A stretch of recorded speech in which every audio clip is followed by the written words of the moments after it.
You know what? Like the biggest thing for me was when I first started, I know how difficult it is to capture the attention of people. Right. So it's like if you're going to do a podcast, you got to do a podcast. You got to have the right setup. You got to have the right camera equipment, all that stuff. Because at the end of the day, it's like if it sounds shitty and it looks shitty, people aren't going to watch it. Right. So you got to make sure that you're covering all your bases. Right. If you don't have the right tools, then no point of half-assing it. Exactly. You know? So like, I mean, some of it was easier for me because I had right out the gate, I literally had the cameras and it was really just figuring out the audio side of things, which, you know, was piecing together certain things from the system and whatnot.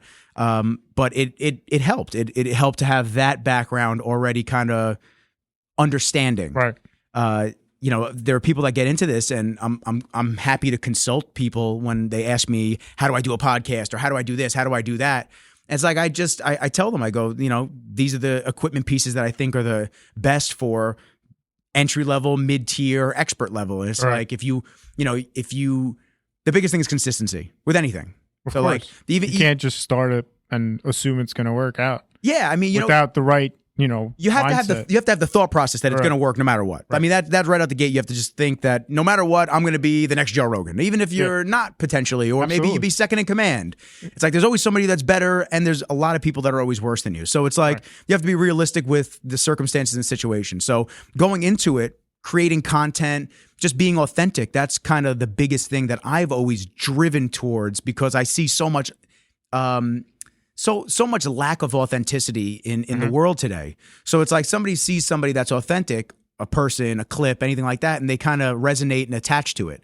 They go, oh shit, I get that because I've been in that situation, or I respect what this person has gone through. So it's like, first you have to have the consistency, you have to have the mentality to like just spearhead shit and just go right towards it. After that, then the rest comes. Yeah, then the rest comes, and then it starts, you know, it's just compounding, you know, episodes, cross promotion. I mean, realistically, what it does is this helps promote your business coming on, and I'll send fucking anybody I can to you guys, for real. Like I've always said it too. Like I'll send anybody that I can to you guys, and then your people look at the podcast, they go, oh wait, like there's these episodes, and oh, I'm interested in this, or they had an MMA fighter on. I've always wanted to know the background of an MMA camp, and then from there it just compounds into like, oh wow, I kind of like this dude Nick, or I fucking hate him, and they just turn it off. You just shut it off. So it's, you know, it's give you the thumbs down.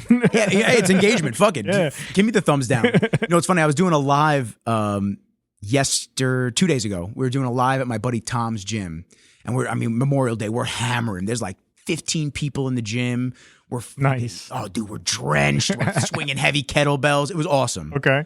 But then there was a dude on the live. There's always someone that has to have a negative spin on everything. Yeah, everybody has something negative to say. That's what keeps it going. Especially on the internet. You can't make everybody happy. Dude, you can't make everybody happy. Everybody knows that. But. So that's why. It's just like at some point you just throw your hands up. You're like, I don't even fucking care. Like the negative comments are going to come. The thumbs downs are going to come. Of course. Whatever. You know, I get, sometimes I get people that go, oh, it's just another dude with a mic. Cool, bro. Then just keep scrolling. Yeah, if you don't like what I have to say, man, it's cool, bro. There's plenty other people you probably like. Right. But so there was a guy that commented, and he goes, he's like, oh man, everybody's like shoulder to shoulder in there in that gym. It's a small space. It's not a big space. As long as you're doing what you're there to do. That's literally what I said. Man, you have no idea. Like, you don't just start out. 99.9% of the people aren't just starting out in the 2,000 square foot gym. Of course not. It takes time. That's like, as a business owner, you get it. We started with one lift. Literally, one lift. And now, did you guys start in Plainview? It was first in Medford. Medford. Oh, you guys were all the way out east. Yeah, we were all the way out east. So we started out Sal started it out of a garage, and then him and I got together. My business partner, you know him, I think.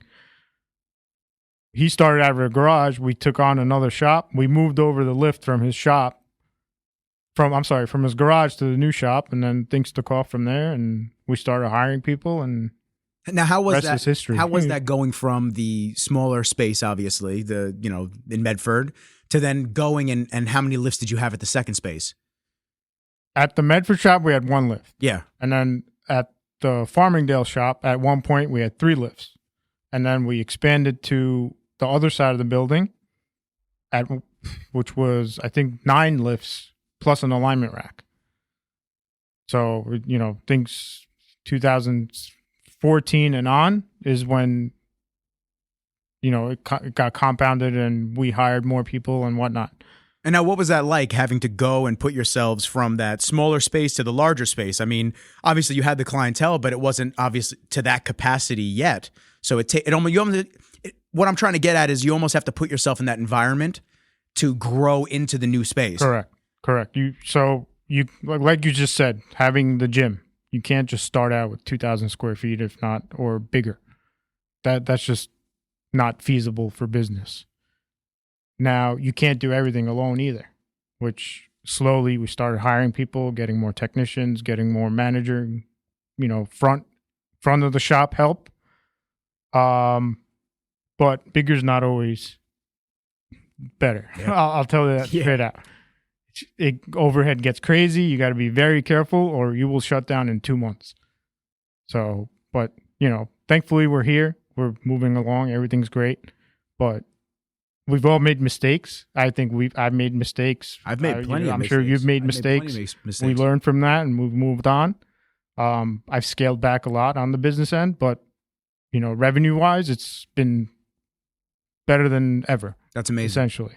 Yeah, but like I said, bigger is not always better. Yeah, I was literally about to say that. You got to make incremental jumps, and it has to be calculated and very methodical. Like, I'm at the point where I really want to hire people. I want to continue doing what I do, but hiring people. Right. I can have an editor that I trust, another shooter that I trust, like all this stuff. So this way, I can really start to do things at a larger scale. The issue is, number one, finding good help. Yeah, it's impossible. You can find help, but finding good help is the tough part.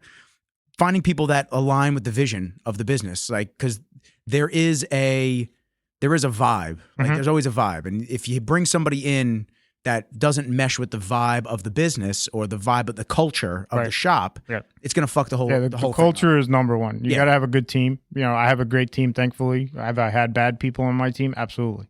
There's not a perfect team, no matter where you look. Yeah. Even on sports teams, not everybody's perfect. They get along, they do what they need to do, and then, go home at the end of the day. Not everybody's friendly, but at the end of the day, we're here for the business, Yeah. But everybody needs to have that mindset. Otherwise, if somebody is veering off course and not caring about the business and not caring about their work or not having bad customer service, it's a whole circle. Oh, yeah. And then it reflects you guys as the entire group. One person's, one person's bad interaction with a client, then Elite, we hate them. It's like as the whole. It's like, you just met one person that was bad, but in their eyes, it's the organization. Absolutely. Yeah. Yeah, you could do 100% perfectly, but mess up one thing, they'll give you that 1-star review and talk shit all over the place, and you got to make it right. Cars are tough. Everything's tough. Yeah, cars especially cars are very tough, man. Right. People are finicky with their cars. Right. It's like when I used to work for Apple, obviously it's not a car, but people are finicky with their phones, man. Right. Oh, yeah. People are wild with their phones. So it's like when you have a car and it's someone's main transportation or it's their baby, because you guys work on a lot of really beautiful works of art. You can't even call them cars sometimes. Right. Works of art. So it's like, no, people bring their cars to us or anywhere. It's their hard-earned money. They want it done right. And, given the reputation that we have over all these years, they want top-notch work. Yeah. Whether it be parts, labor, combination of whatever you want. Does stuff break? Absolutely. Does brand new parts out of the box fail in 2 minutes? It's happened, but it's a matter of taking care of the situation. But there's been people sometimes that don't give you that opportunity, and then they'll go somewhere else and they'll just keep jumping from place to place to place. And then that's when shit goes wrong. And, it's like going to a couple different surgeons, right? Exactly. That's what it winds up being. It's like, exactly. It's like, man, he sutured you up like this? Yeah, dude, that's bad news. Exactly. And then everybody else talks shit, but if a car comes to my shop from another shop, I don't talk shit. Yeah. I don't care what anybody says. I'll be like, all right, listen, this is what we got to do. There's plenty of money to be made between all the shops on Long Island. I don't care what anybody says. Don't you agree? I mean, I can't do every single car on the road. Well, it's also the same thing with videographers and photographers. Right. It's like you can't take on every single wedding, every single, I don't know, whatever you shoot. every single business, I shoot mostly businesses, corporations. You can't do every campaigns. single one. It's impossible. You gotta bring it from place to place to place, or recommend other people, or get more people to help you. Yeah, that's just like us. I have other shops on my cell phone that I could call right now and be like, "Hey, Nick, what do you think about this? Have you seen this before?" Blah blah blah. We all work together.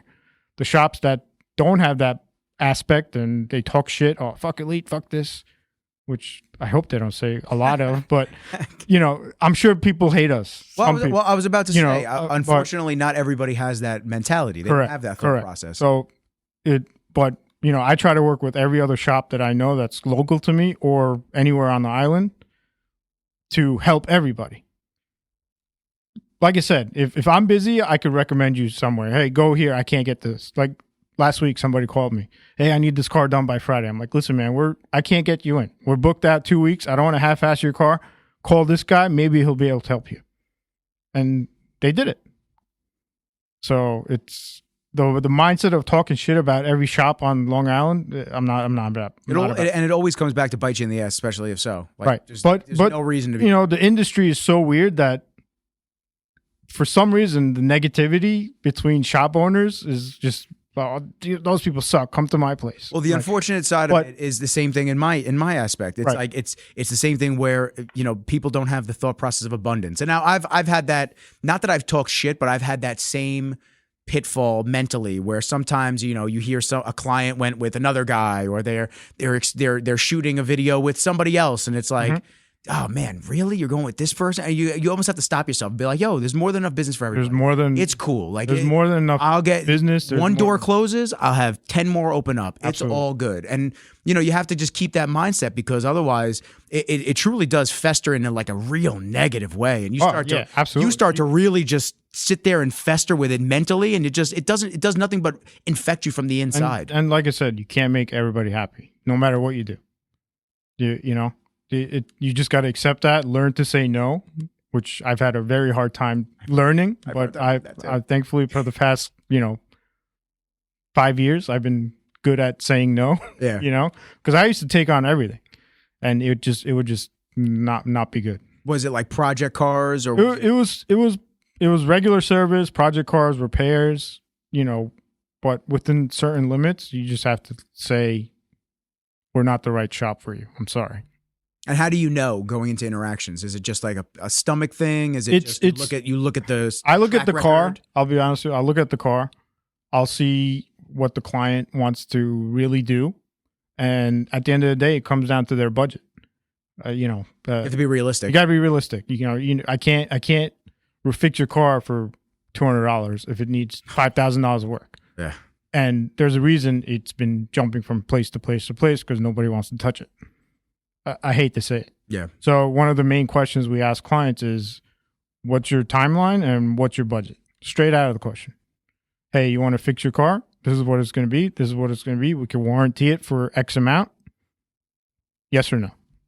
It comes down to expectations, like you said, and you got to be realistic.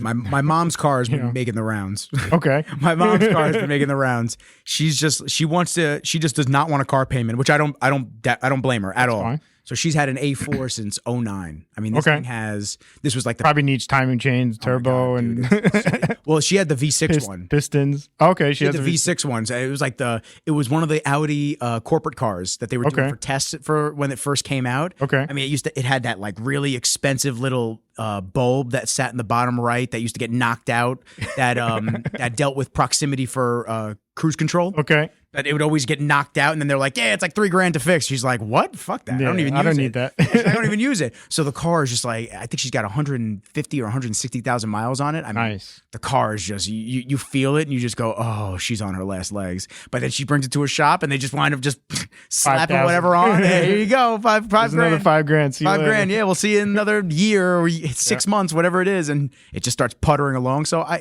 get it. I mean, any European car, I don't care what. You got to spend $3,000 to $5,000 a year on it to maintain it. Now that $3,000 to $5,000 could snowball if you push it away, 3, 6, 9, and then you come up with a $10,000 bill. That's when people start to get stressed out. Oh yeah. But My X3 is out of warranty right now. Stressed. get rid of it. I'm stressed. I'll tell you what the problem is. I want to get rid of it. And I want to get a Toyota. Okay. I want to get a 4Runner because I know I could put like 800,000 miles on it and then do my first oil change. Right. Just keep adding oil. Don't even have to change it. Oil. That's it. I don't have to do shit. Yeah, just it's awesome, man. So I really want a 4Runner or I want a Tundra. Okay. But, you know, once you go European, you just... Well, yeah, I mean, I miss my S5. That is the car that I tell everybody that. Anybody that asks me about what my favorite car was, my S5 was the best car ever. Dude, you guys were the only ones that ever had to do anything on it. Yeah, that's You did a high-pressure fuel pump for me, and you did Andrew out east, he did one carbon cleaning for me. That's it. Dude, that was, besides oil changes, that was it on the car. That was the V8, right? That was the V8. The last of the V8s, last man. of the V8. Dude, that thing was a 2011. Those cars sound so good with an exhaust. I think you had the exhaust. You guys put the track exhaust on, the AWE track exhaust. Yeah, Dude. they sound sick. Bro, they're not as fast, don't get me wrong. No, I didn't even care, but it was stick. It sounded great. It was stick. Yeah, that motor sounds good. Oh my God, bro. I just when you guys put that exhaust on it, I just went, oh yeah, this is what it's about. This is what it's supposed to sound like. Because I had all the A4s before then. Right. I had two A4s. The second A4 you had an S4 too, right? No, you didn't have. Maybe thinking of Carp or Jeff. Okay. My buddy Jeff was always in and out of his S. He had the S4. Maybe you brought it in once. Maybe. Yeah. Maybe. I remember an S4. Yeah. Not me though. Okay. S5 was the only S line that, like the S that I had. Nice. But I did have the A4 that was stage 2+. Okay. From APR. Okay. And it was fun, man. I liked that car, but the intercooler, I kept blowing the couplers off it because it was running too much pressure, boost? I guess. Right. So like I'd be away at college in Connecticut, and I'd just merge onto the lane. All of a sudden, you just blow it, and then I'd have to get the car flatbedded. Yeah, you can't. So it won't even start at some point. It was such a pain in the ass, man, and I regretted doing all of that shit. But it was a fun car. Right. I made the best of the situation that I had. I wanted the S4, but I couldn't afford it. Mm-hmm. And so when I graduated, I said, you know what? I'm getting an S5. I'm getting an S4. I'm looking, and then I saw the S5 sitting under a tree at Audi Huntington. Nice. And I just looked at it and I went, oh, I said, what is that? I said, what's that price over there? And I looked inside, stick. I didn't know how to drive stick, but I said, I want stick. So you're going to learn somehow. And then I looked inside, red seats. I remember the red seats. Oh, yeah, I think it was nice. I just said, fuck. How much is this? And he was like, $1,000 less than the S4 you want. I go, oh, sign me up. Take my card, put money down. And then I don't know if you remember my buddy Armand. Do you remember Armand? Yes, I do. So Armand had Armand and Sam, right? Sammy Schwa, yeah. Sammy Schwa's the homie. Sam shot my wedding. Oh, that's awesome. Yeah. Sammy's the homie, man. Yeah. From high school. Those are my high school guys. Who else? Sam, Chris, Petruccio, and Anthony shot my wedding. Oh, that group. Okay, yeah, that group. Yeah. I don't know the other guys. Oh, no. I know. Do I know Ant? Yeah, I do know Ant. Yeah, I know Ant. I'm just trying to think of like I never did weddings. Weddings was like never my niche. Okay. But yeah, I know Sam was shooting weddings for a long time. I high school with those guys, man. Nice. But yeah, so fucking Armand. Yeah, he came a long way too. Yeah, he's doing his thing, dude. He's killing it. He's doing great. He's doing awesome, man. But he's been shooting. I remember when he started since high school. Yeah, I remember when he started, he came by, he had like this little, I don't know, $200 Best Buy camera. And now he's got like a $10,000 red camera. Yeah, man. Plus more other stuff. Bro, we get I mean, that's a cinema lens that I bought over there on this camera. I have you got a legit setup here. I have two Cook lenses over there. Nice.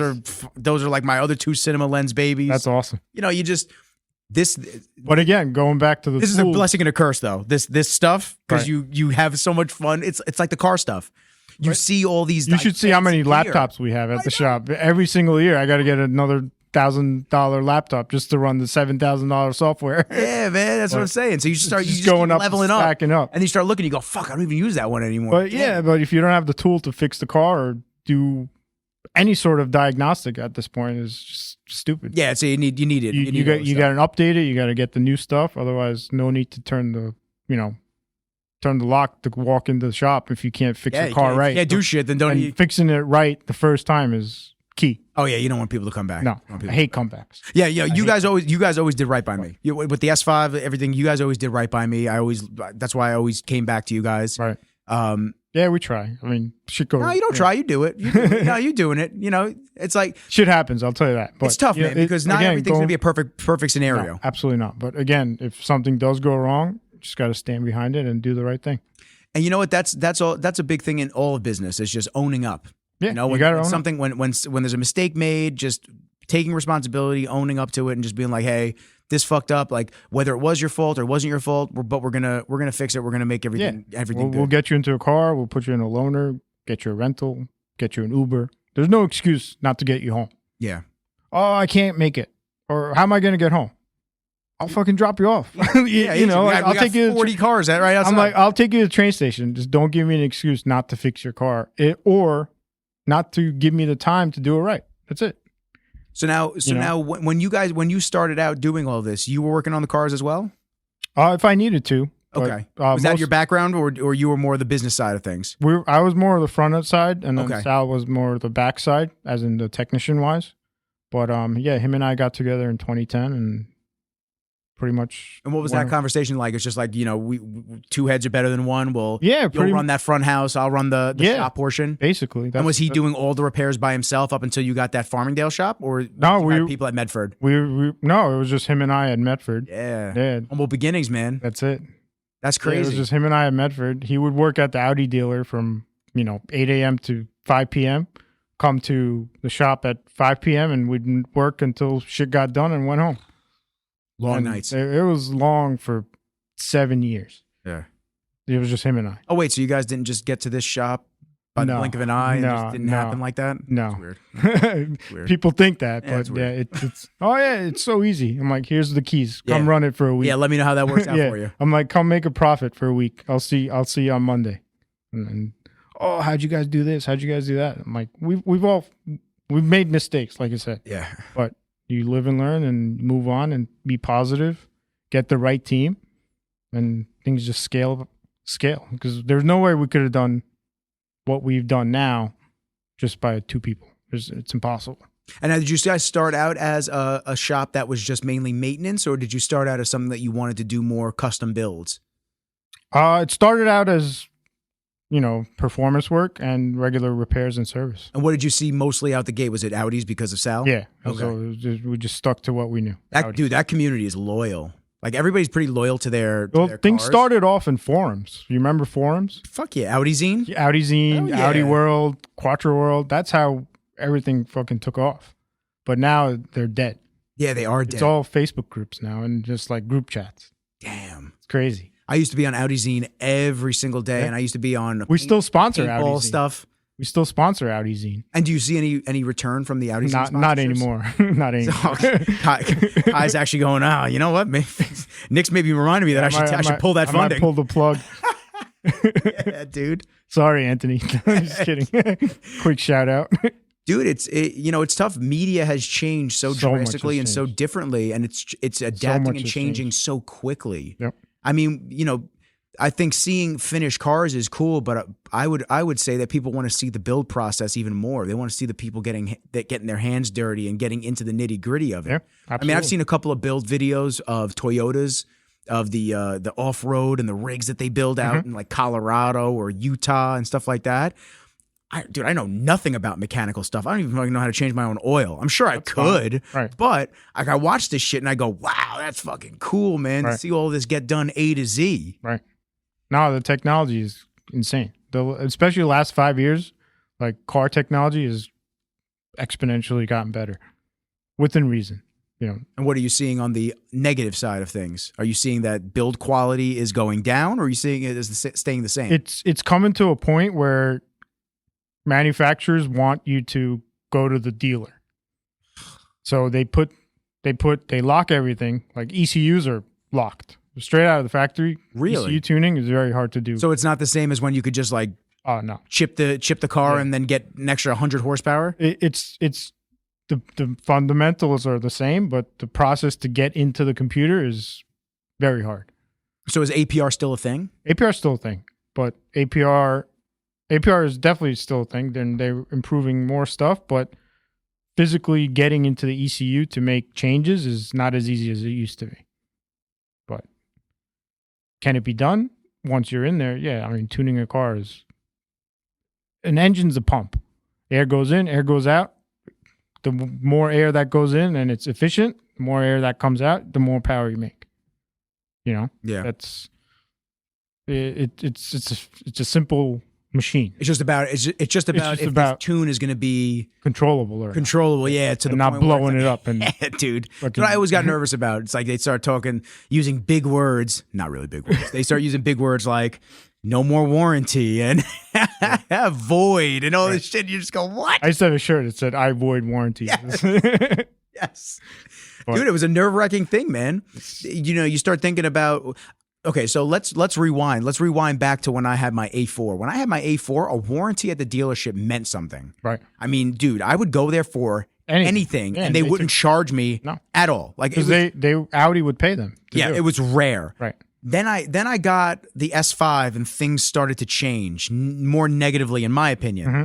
I'd go there. They weren't as lenient with things. They were really more uptight. It just, we have to get this approval, or we got to do this, we got to do that. Because Audi, after the B5, A4, and S4 came out, they learned, that's what saved Audi. I don't know if you know. Oh, no, I don't. In my opinion.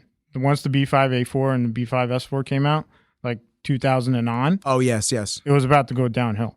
But that car, and then the B6, which... I had a B6 and I had a B7. Okay, so that 1.8T and the 2.7T engine. I had the 1.8 and I had the 2.0. 2.0, okay.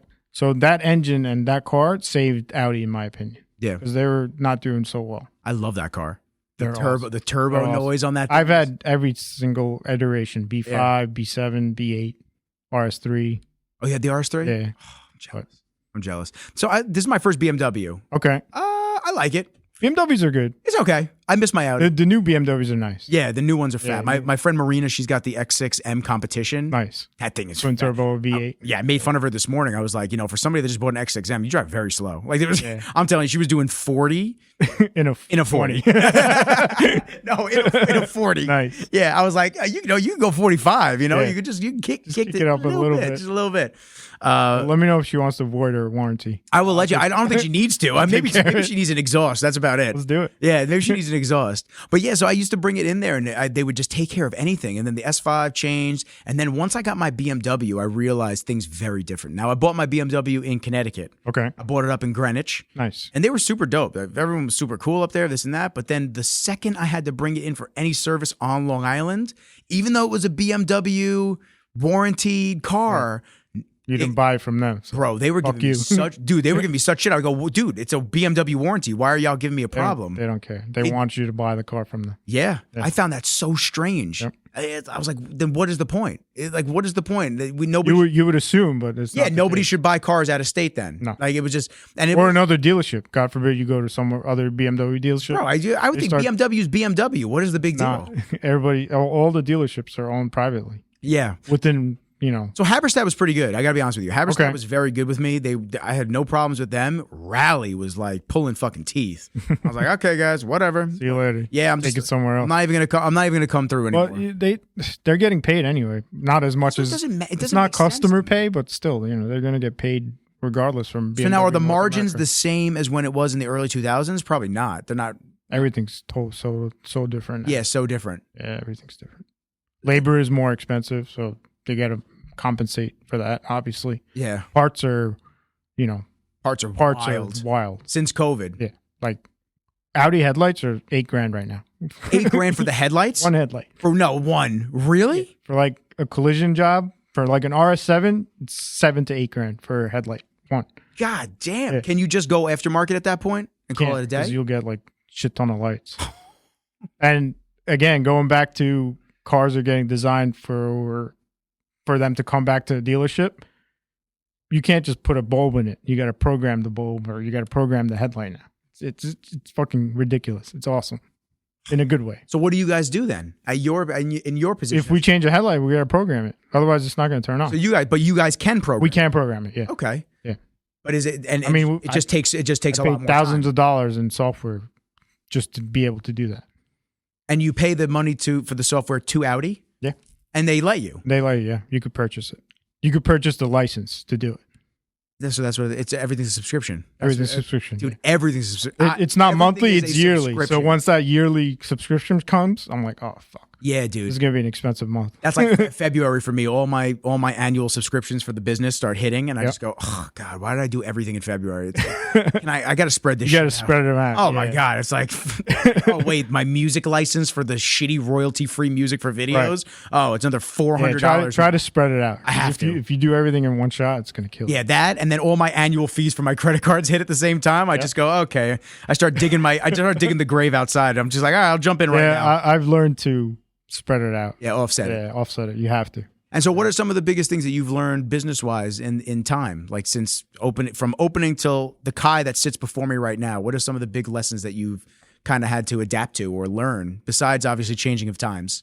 I mean, like you said, payroll is number one.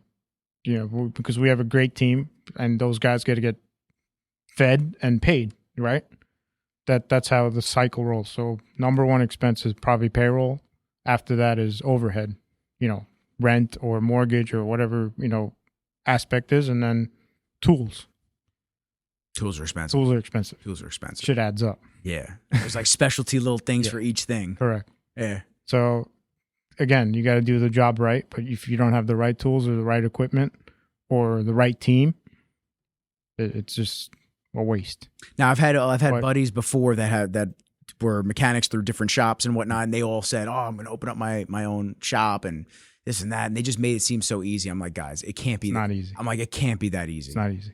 Just because now the example that I'll give is he worked for Range Rover. He was one of my best friends for a long time, and he worked for Range Rover, and he was just like, yeah, I'm going to open up my own aftermarket shop and this and that, and then he worked for Porsche. Okay. And so I said, okay, that's cool, man. You have those certifications, you have those backgrounds of both cars. He was at both places for a long time, but like the way he kept saying it, I was like, dude, it's not going to be. He's acting like I'll just find the spot and bring my tools over and just flood in. We're going to flood in. Your phone's going to ring out. Yeah, it's not it. So now, reputation-wise, how do you get that out there? Is it just working on cars and then word of mouth? Word of mouth is number one. We used to do mailers, lost a lot of money on that. Yeah, I'm sure. We did radio ads, lost like $15,000. I got literally one customer from a radio ad from fucking 106.1. They got me good. We had like this whole meeting. It was great. You felt confident, right? Yeah, I was like, oh, this is gonna work out. Because we wanted to try something new. I didn't really like it. It was just epic failure. And then they made us have a contract, couldn't get out of the contract. And it was like bad decision. Not bad, but it just didn't work out. It could have, but from an advertising standpoint, I think, everybody's on their phone 24/7. I'm on it. My wife hates me for it, but what's your screen time at? You don't want to know. It's crazy, but I was really good with my screen time for a while, and then but then I'll get an email, I'll get a text message, I got to reply to it. Yeah. But I've learned to push it to call the shop, and then thankfully my guys take care of everything. Yeah, it's tough when you have your number out there and you're the main guy. Obviously it's everybody wants to talk to everybody wants to talk to Nick. Everybody wants to talk to myself or somebody else, but you got to learn to push it. Once a certain time comes, you need your own time. It can't be business 24/7 because then you'll go crazy. So that's one of my biggest challenges that I've learned over the years and that I still struggle with even to today is there's so many tasks and most are monotonous and just, business day-to-day type shit that I have to handle in a single day. Planning, paperwork, invoicing, shooting, editing, social media, podcast, posts, everything like that it becomes a true struggle to handle it all.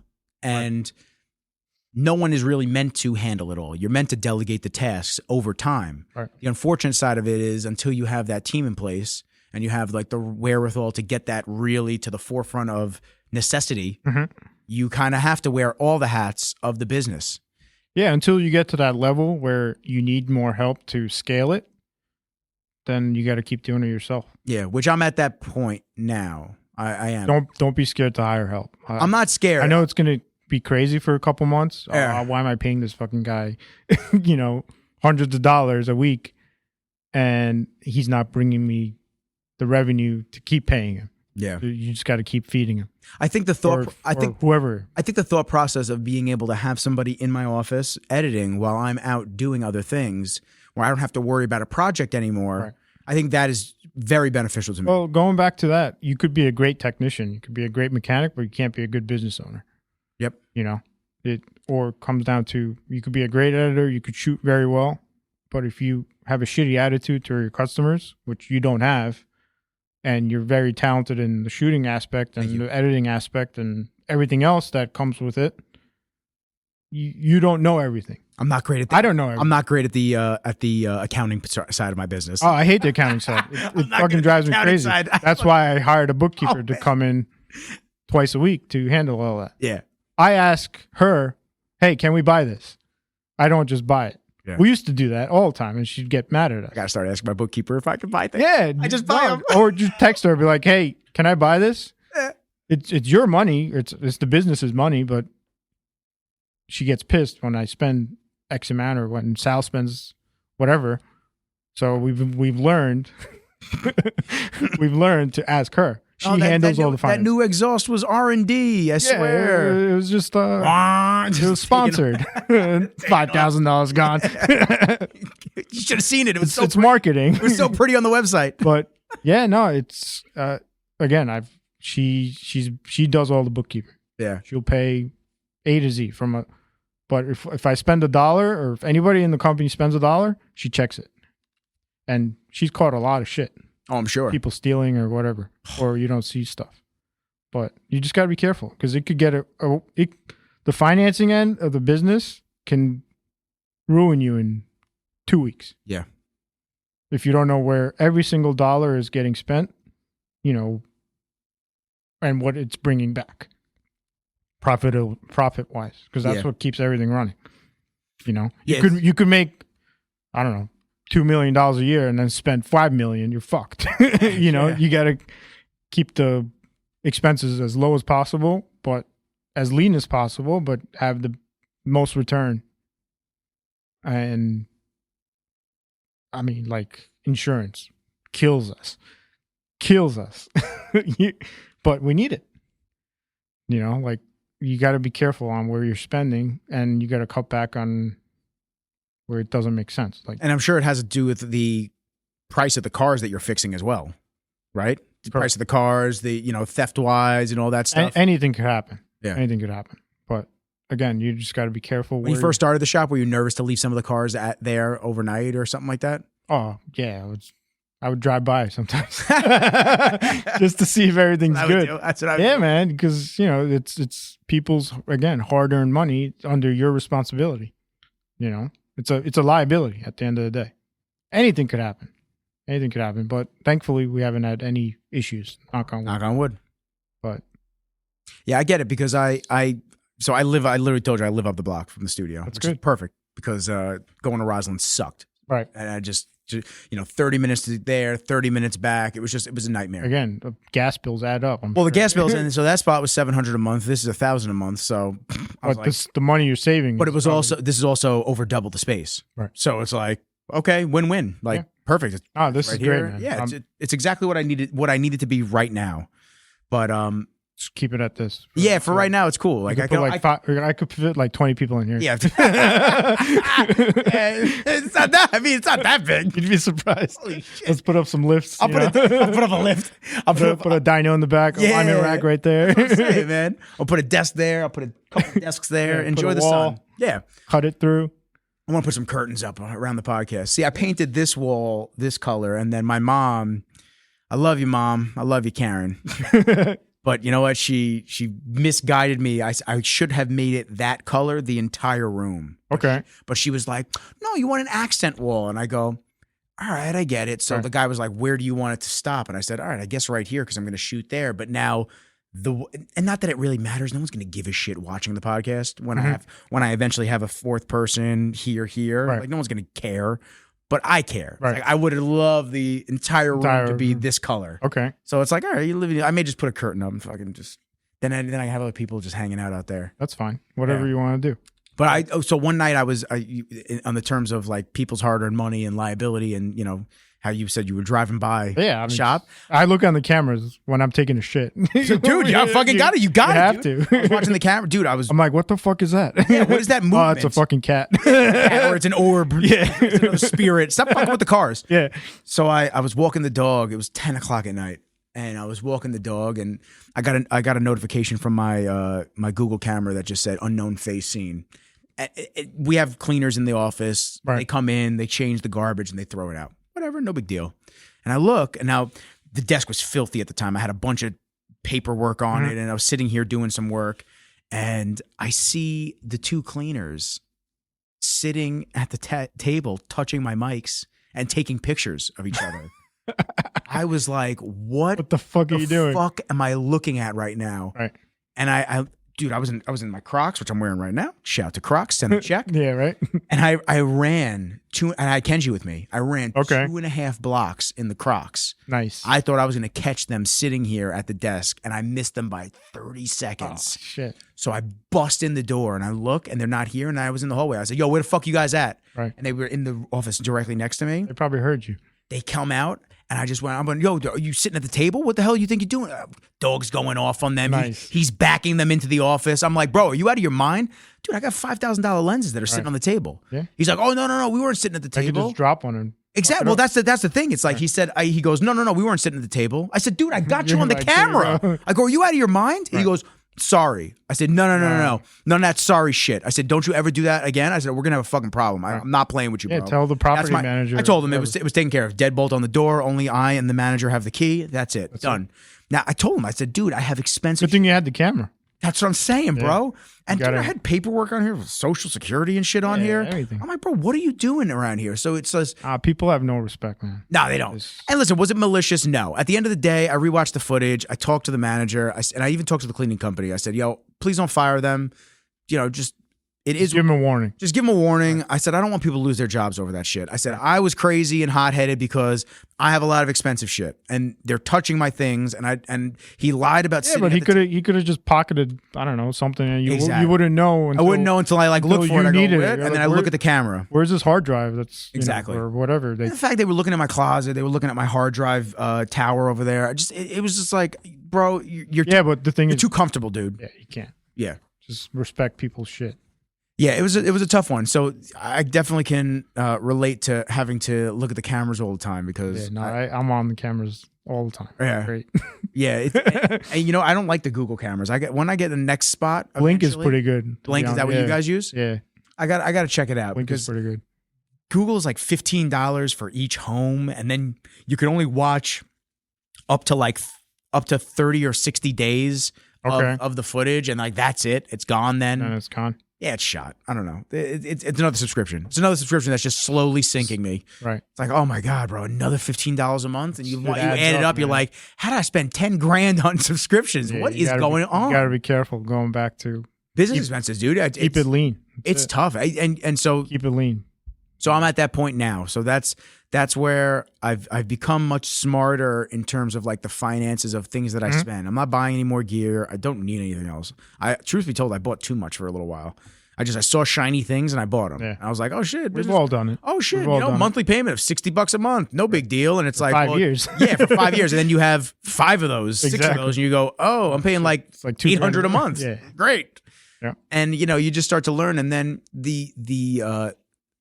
I would say the thing in like my field is like the retainer clients. Right. Retainer clients are key for a guy in my field because the business is coming. You take a hit on the cost of the shooting, the editing package for the month because you know that's going to be the residual, like the not residual income, but it's going to be the rolling income every single month for 6-month contract or a year contract. Right. And sometimes when I had a large contract, I would focus just on that and I wouldn't focus on getting new business. And the problem with that is that eventually nothing lasts forever. That large contract is gone. And now you look around and you just go, Like, oh shit. I didn't like cultivate those other relationships. And so now you shoot yourself in the foot by not keeping up with everything else. So instead of having that one large, now you have 6 large contracts. So when one eventually drops off, because it will, it's not even because you're bad or something happened. It's just circumstances change, businesses need restructure, stuff like that. So once that one drops off, I got 5 more, and now I'll go find another 2. as opposed to just being left with nothing then and scrambling and scratching and clawing. Yeah, you gotta have that foresight of months down the road. And it's tough. You can't just think tomorrow. And it's tough. It really is. Business is fucking tough, man. Chris Doe is a really brilliant marketer, entrepreneur, graphic designer. I've mentioned him a couple times on the podcast before. His videos are phenomenal. I mean, they're phenomenal. He talks about having 5 current projects that you're actively working on, 10 prospect clients, in my field at least, or in the agency type creative field, 10 prospect clients that you're currently engaging in talks with to secure and sign. This is at any given time. At any point. And then 20 that you're actively starting to reach out to try to cultivate to get to that 10 to then to get to the 5. Right. He said, because if you don't do that, then you're out of business in 6 months. That's it. That's true.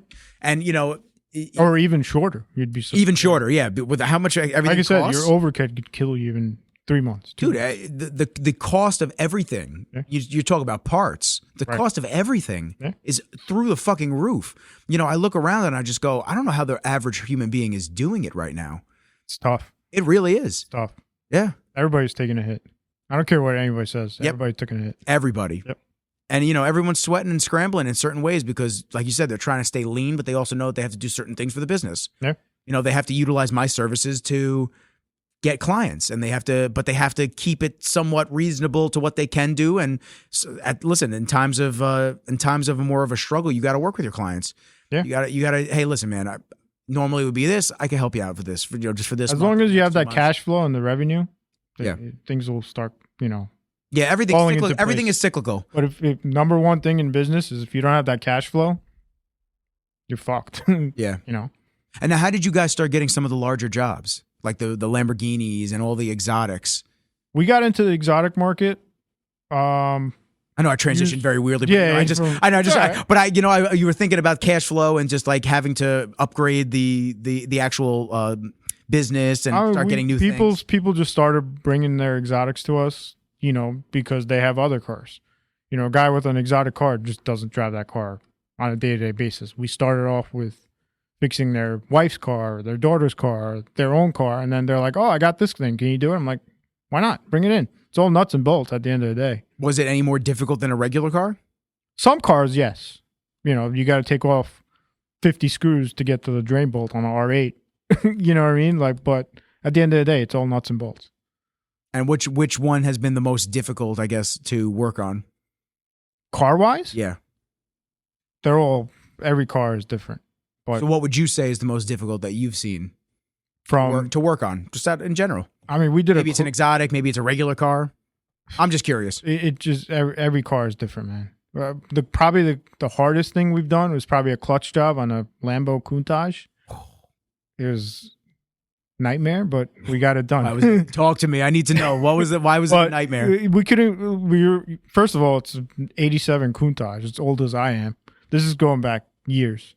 We've never done it. Again, I couldn't say no back then. If it came in today, I was waiting for that. If it came in today, I'd probably be like, it's going to be $100,000 or, Really? I'm not saying it won't be that much. Crazy. But I would give out like some crazy number because it's going to tie up the shop for 2 weeks.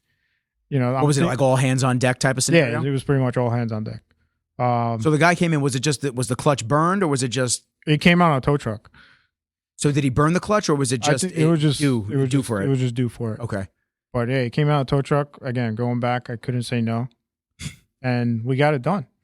But it's that was probably the hardest thing we've done.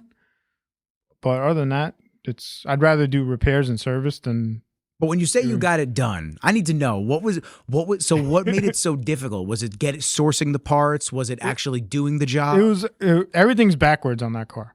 So to do the clutch, you got to pull the transmission and the engine out of the back. You can't just drop it like any other new modern technology car. So when you say drop it, you mean keep the frame and then drop the actual engine components through the bottom? Pretty much, yeah. Like you got to literally fish it out. Yeah. Piece by piece type of scenario? One big. Oh, it's one big piece. Like okay. I didn't know if you had to like take a piece out. I wish. So was it? So you have what do you have to just keep it suspended, or you put it on the ground? Like how does it work? You keep it suspended with like not cranes, but engine hoists. We use 2 of them, and you got like this much clearance of not fucking up anything on a car that you can't buy parts for because it's very old. But that was probably the most intense thing. And then once you got to the gearbox, was it easy? It was just the gearbox? Once everything was out, it's just, again, nuts and bolts. So how long did it take you guys to actually get the piece out? And at what point did you know, like, fuck, I should have said no? As soon as it rolled off the tow truck. I was like, oh, fuck, man. Oh, my God. But the guy was willing to pay, and we got it done. It took a little long, but it's all right. Time wasn't an issue. How long did it take? About a week. Okay. Yeah, it's like start to finish. And it was like, was it every day working on it 8 hours? Yeah, pretty much. Oh, man. Yeah, because you really have to be careful. You can't break anything. God forbid you break something on a Countach. You're not finding that part on eBay. It's. Well, where'd you guys find the gearbox? Was it just a regular gearbox? Well, we got the clutch. Customer got it rebuilt by some company, and he supplied all the parts, which was good. Oh, that's nice. Yeah, it was one less headache. It was one less headache. Otherwise, that would have stayed on the flatbed. He knew what he was talking about. Yeah. That would have stayed on the flatbed for another month or two. Parts are if I don't have all the parts in the shop, I don't pull the car in. I don't care if it's a spark plug or a whole, box of whatever is getting done. If one part is missing, that car's not coming in the shop. Which is the smart way to do it. It's not efficient. Yeah, which is the smart way. I'd rather, sometimes you got to pull it in and out because you'll put a part on, it's not right. You open the box, it's wrong, or it happens. But if I'm fixing this, what is this, audio box, and we need certain stuff internally, and I only have like 3 out of the 5 pieces, I'm not going to take it apart. What's the point? Yeah, because then you're just going to leave it open. Yeah, it's just going to take up shop space. It's going to take up shop space. It's going to tie up a lift. It's going to be, again, liability. Something can fall on the car. It's happened. I'm not going to deny it. We fucked up some shit. Anything you could tell me about, without giving too much detail? I'm so curious. It's whatever you could think. Not the worst case scenario, but shit has fallen on cars. Damn. Yeah. You ever had a car full? You ever had a car full off the lift? No. Thank God. Okay. No. But I always see those videos on TikTok and shit. I just go, oh, you just got to be smart, man. You can't be distracted. But no, thankfully nothing that stupid. But no text. No, listen, all you mechanics out there, all you people, all you car people, get off your fucking phone. Get off your phone. No texting and lifting. Yeah, no texting and lifting. Yeah. But no, you just like these cars are, again, I don't care if it's an A4 or a Lambo. It's somebody's fucking car.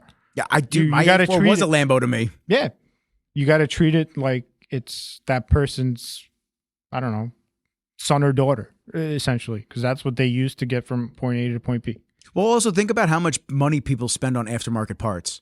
Right. You know what I'm saying? Just the person, which it may not be your general customer, but a lot of the people that go to you guys, they trust you guys because you know the aftermarket side of things. Right. And they trust that you guys are in tune with what it's going to be once you have to either install it or fix it or anything like that. So, I mean, I remember the intercooler from the AWE, and this is 2009, 2010. Mm-hmm. It was like 2,500, something like that, $2,500. Yep. The exhaust was like $2,000. I was a kid, man. Yeah. Then I'm buying rims. I spent probably like 10 grand, 10 grand on my car. Yeah. As a kid, that's fucking crazy, man. It's a lot of money. It's a lot of money on an A4. Yeah. And this is at that was your... And this is at a point, this is my baby, bro. That was your baby. Dude, exactly. I loved showing it off. I loved driving it. My girlfriend at the time was in Merrick. I lived in Plainview. Nice. So I would constantly be on the southern state at night. Just ripping it. Do you know John from... he used to be with Stratosphere up in Rochester. He has Rock Europe. He did Rock Europe. So John, when he was with Stratosphere, Stratosphere. I remember those guys. So they were the Miltech dealer for the US, basically. Yeah. So I was between, on my A4, I was between the AWE, and I was buying it through the Audi dealership. I bought it through Lindbrook. Okay. Because they were like an aftermarket friendly dealer. Meanwhile, it was all bullshit. Yeah, you put it on your car and they just go, well, that's not covered anymore. You just go, void. Yeah, Gotcha, bitch. Why'd I buy this thing? So stupid. So I bought an AWE exhaust for my A4 at first. They're still around, AWE. They are? Yeah. Oh shit. Yeah. Miltech, AW, all those guys. That's are still awesome. around. That's dude. A lot has changed. I normally On a used to. good day. I put exhaust on every car except for this one. The X3M. For some reason, BMWs are not as mod like friendly Right. as Audis were in the aftermarket. I'm pretty space. sure AW makes an exhaust. I'll have to check. I mean, at this point, I'm not going to. But the next, I'll send you some. the links. Toyota, the Toyota.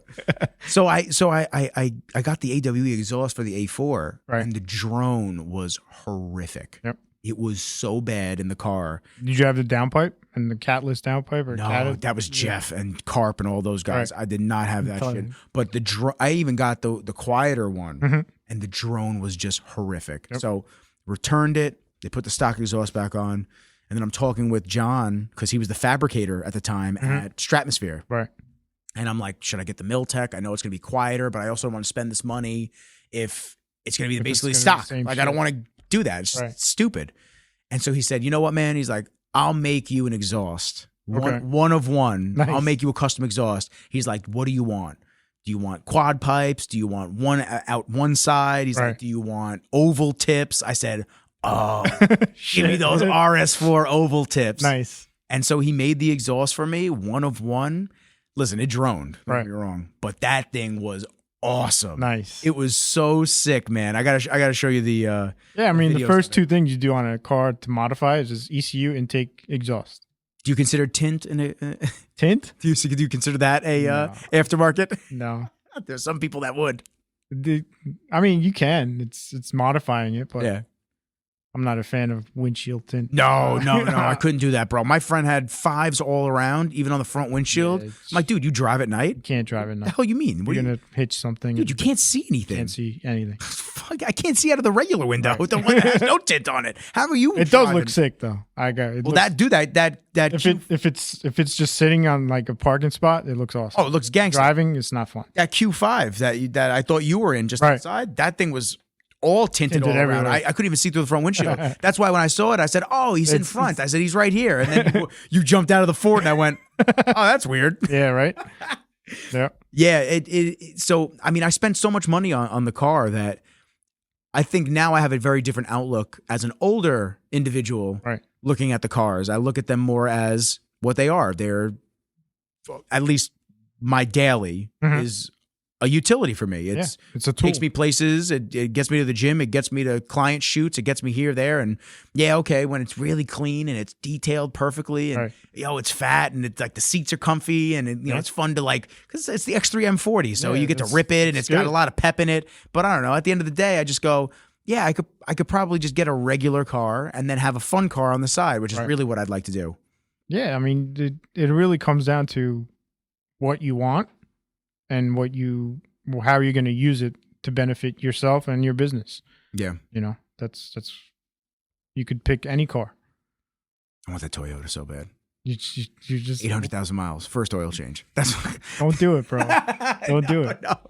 Just get another Audi. I don't want to get So another. you could keep coming to Elite. Yeah, I'll bring the Toyota to you guys. I'll do it. Yeah, I don't fuck care. yeah. Car's a car. You'll be like, God, Nick, there's nothing needs to get done on this car. It's got Keep 500. adding the oil. It's got 500,000 miles and it still drives like it just came off the factory line. Right. Dude, I'm at that point where I just want to get that and then a fat little car on the side, maybe an M2. Okay. I want something that's stick. It's Right. so hard to find now. Very hard. Yeah, I got to buy older. So I want something. Porsche just stopped making stick shift. Oh, cars, that too. is such a sin. It's so bad. That is such a sin. Yeah, they just came out with like the next version of the 911. You can't buy a 7-speed stick shift. It's all PDK. It's all PDK, which is fucking crazy. I get it. You But know, they stopped doing it. Yeah, I get why it's faster. And then they more don't have efficient. analog gauges anymore. Horrible. Yeah, No, this is the end. This is the end. This is the peak. We hit the peak in the early to late 2000s, right. and now it's just it's Yeah, plummeting. the hybrid shit's coming out. I can't do it. I can't. And that's actually what one of my questions was going to be: is like, how do you guys feel about the electric cars? Because obviously that's a big. I mean, Elon's fucking shout out to him too. Like he knows his shit. I think we're just jumping topics from. Oh, that's usually how it goes. That's usually how it goes. I mean, the Tesla concept is great. Their build quality sucks, That's what I've in heard. my opinion. I mean, I've driven them. It's horrible. But the proof of concept is nothing's touching it. Really? Yeah, nothing's touching it. If I was him, Now, when you say that, you mean nothing's touching it in terms of the speed or reliability? the concept of the EV Okay. is, I think he should have sold that technology to every car manufacturer, not attempted to build Tesla. That's what I would have done. He probably would have made more money within reason, but like, let's say he sold it to Audi, or he sold it to Porsche, or he sold it to BMW. The EV technology that Tesla has is very good. You know, the batteries and the motors, the build quality of the whole package, because Tesla doesn't build cars. They just put shit together. I was going to say, BMW doesn't build cars. They get things from here, things from there, engine from here, transmission from here, and then they all put it together. Does anybody actually build end to end? I mean, I'm sure like the newer stuff, like the super hyper car market. Yeah, Koenigsegg's. Yeah, Koenigsegg's and Rimac. That's like the fastest EV out right now. The one with like the weird, it's like a weird flatbed in the back. Is that the one I'm thinking of? I'm not sure. But yeah, some of those people, they manufacture, everything in-house. But, Is that it? Tesla's great. Oh, no. That's not the one I'm thinking of. Oh, this is the hypercar. Yeah. Like some of those guys, they manufacture everything in-house. I mean, that's why it's so much money. But And so now a car like this comes out of nowhere. Do you know whose EV technology they use, or they just did their own? I think they did their own. Yeah, some of the stuff. So besides Tesla, though, now I know Porsche has very good EV technology. They do. The Taycan. Yeah, they do. But it's such a weird feeling. Like, I don't know if you ever drove an electric car. Never. I've been in one once, and I remember it was like that instant acceleration is just a very strange. It's a strange feeling. Gut feeling. Yeah, like they're fast. Don't get me wrong; they're no joke. But you just got to hear that engine, man. But we're car guys. Yeah, we're car guys. Exactly. If you don't hear, it could be a 4-cylinder. I don't care. I want to hear something. Well, Toyota just did all the 4Runner and their Tacomas. Right. All the new updated versions. They have the hybrid shit. It's all hybrids, man. Again, I mean, listen, I heard the gas mileage is dog shit on the 4Runner. So, and it's a V6. It's not even a V8 anymore. Right. So I heard that this previous generation, which I mean, they really sucked every dollar they could out of the market for that generation. But I heard that the gas mileage was dog shit on that. So I assume it should be better if it's a 4-cylinder. But I mean, who knows? Yeah, who knows? It's probably, again, you're going to save money on gas, but you're plugging it in at the end of the day. Well, this one's not a hybrid like that. I don't think it's a hybrid where you have to plug it in. It's one. It charges itself. It's a hybrid that just you has don't have fuel to efficiency. Got it. That's I think what they mean. It's gonna break. Well, now it's got turbo, so here you go. More shit. Once the turbo starts, more shit for the dealership to do. Yeah, but like I said, they want to keep everything in house, which I don't blame them. But speaking of the dealership, I'm very intrigued with the thought process though on the side of purchasing that Tesla has done. Right. Where you could just purchase it right from them, almost like you're buying something from the Apple Store. You could buy it on. I could buy a Tesla off my phone. Right. I wish that all manufacturers were like that. And I have friends that work at dealerships, so it's nothing against them, but just the hassle of having to deal with somebody marking it up $30,000, $20,000 just because it's a hot car or this and that. Right. It's so irritating. That got out of hand after COVID, in my opinion. Like everybody just started marking up G-Wagons. I don't know if you remember that. They were marking it up like $100,000 and people were fucking paying for it. That's also because people found that tax loop. Right. What was it? Like 106 or something like that, or whatever. If it weighs X amount, you could write it off. Write off the whole depreciation of the car instead of like a portion of it. Yeah. So people are just buying. It's like, dog, you still got to pay for it. Yeah, you still got to buy the car. So if your company's not making $1 million a year, you just bought a $200,000 truck. Exactly. Even if it's making $1 million a year, it's probably still not enough. Oh, you just write it off, but you still got to pay for it. Yeah. It just doesn't fall from the sky. I've had friends say that to me, like just. Yeah, just buy this camera. Just write it off. Sort of joking, but not. And I'm like, yeah, but I still got to pay for it. They're like, so? And I go, yeah, you're not understanding how it works. Because truthfully, I barely understand how it works. I just know I have to pay for it. That's why you have an accountant. That's exactly why I have an accountant. Yeah. I get texts all the time. Nick, stop buying $5,000 lenses. My bad. They promised the image would be that much cleaner. Right. Yeah, I don't know. The EV thing doesn't sit well with me, though. Going back to that, the EV thing just... I mean, I drove a Tesla Plaid That thing was fast. Ridiculous. It's just stupid. Just like mind-boggling. You can't even think. And like I've driven some fast cars from whatever we built or customer cars or whatnot. This thing was just mind-blowing. Like nothing's going to touch it from light to light. I don't care what you have. But at the end of the day, it's not enticing if you can't hear the engine. Exactly. Yeah, exactly. I don't care how fast it goes. I don't care how fast it goes. I want to hear that engine. You know, because they start saying like, oh, it's 800, 900 horsepower. You just see the battery just falling down and down. I mean, I rented it. I had to charge it 7 times in one fucking day. And how long did it take to charge? It takes like 45 minutes. Nah, it's too much. Yeah, it's too much. It's ridiculous.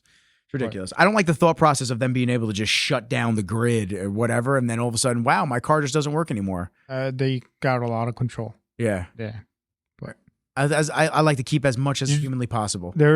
What was that movie that was just on Netflix? Oh yeah, Leave the World Behind or something. Yeah, like they just like the Teslas were like going out of control. I'm like, that's what's gonna happen. Yeah, I'm good on that. I can siphon gas out and get into my 4Runner. Yeah, exactly. And rig it so I can drive it anywhere. Yeah, if I could if they could make it through Devil's Pass and all those spots in Nevada, 200-degree weather, I'll be all right getting off Long Island. We'll be okay. Once we get the problem is getting off the bridge. Once we get off the bridge, then we're good. But up until that point, I'll be sweating bricks. Like, oh man, we got to get to the bridge. Yeah. Hopefully at that point I just get a boat. Yeah, just go east instead of west. Yeah, but then you're in Montauk with everybody. Then everyone's staring at each other like there's not enough deer out here for all of us. Yeah, exactly. It's not enough deer, man. All right, back west.